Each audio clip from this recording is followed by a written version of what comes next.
কেমন আছো? তোমার নাম কি? আমার নাম সুরভি।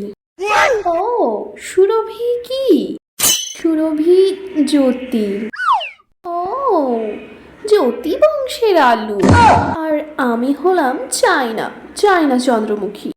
হ্যাঁ, আমি জানি তো তুমি চন্দ্রমুখী বংশের মেয়ে। বলছিলাম, আমার কি মনে হয় জানো তো, তুমি কোনো ভুল সেকশনে চলে এসেছো।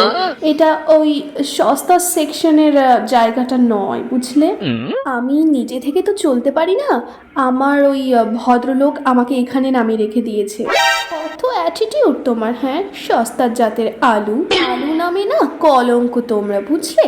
সস্তার আলু কোথাকার। তোমরা 2 টাকা দামি বলে কিন্তু আমাদেরকে এইভাবে অপমান করতে পারো না। শোনো মনা, এখানে তোমার আলুত্বগিরি না দেখিয়ে একটুখানি তরকারি ঝোলে দেখাও, তাহলে অনেক ভালো হবে। আর লোকজন তাতে অনেক খুশিও হবে।